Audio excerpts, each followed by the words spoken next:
So I'm out of soap, and I'm filthy, and I need a shower. I could run to the store and get soap, but that's way too mainstream. So I'm going to start by just taking some stones and lining the bottom of this planter here. Take a few out just so there's a little on the bottom. Then I'm just going to take a small amount of straw so that I still have some room for the ashes on top. And this is just kind of making a crude filter. A couple handful of ashes. This is mostly softwood ash. You're supposed to use hardwood ash for soap making, but I'm not making soap. I am just trying to make a crude washing solution.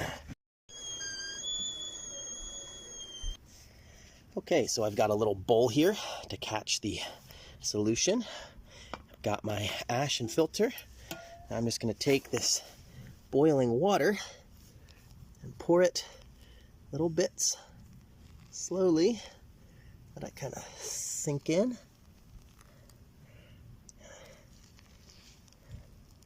Pour it over the ash solution.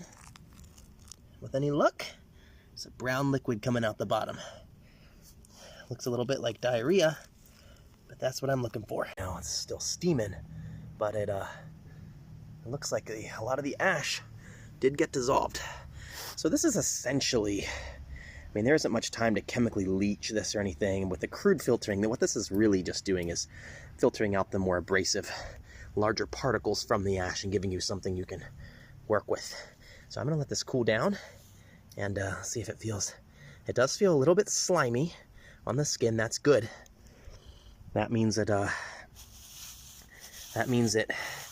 is dissolving a little bit. We're getting some potassium hydroxide solution. So let's go test this out. Okay, so this cooled down, and it looks like it's starting to separate. There's like some sediment settling on the bottom. And just because I can, I'm going to pour it into this taller glass to try to let it separate the rest of the way without making too much of a mess. There we go. And actually, even just pouring it off of there, I'm left with a lot of sediment in the bottom of the bowl, which is great. All right, so this is the result. I put it in this little old soap bottle. It was rinsed out clean soap bottle and labeled it potash lye, because that's about what it is.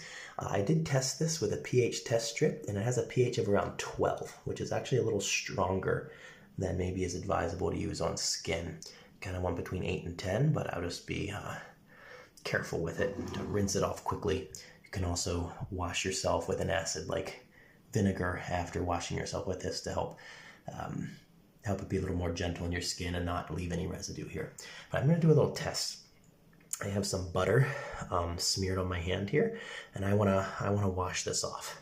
So we're going to start with just rinsing my hand. Still greasy. You can see the water beating up there.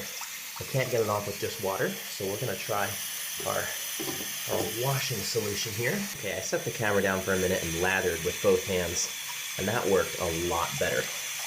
And rinsing this off now, my hand feels pretty clean.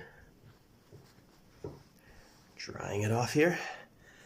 There is not a trace of greasiness left on my hand.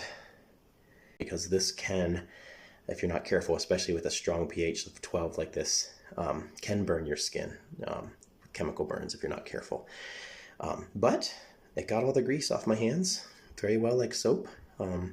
Didn't really suds like soap. It was a little bit slimy to the touch, and it just absorbs the grease and rinses it off. Makeshift soap.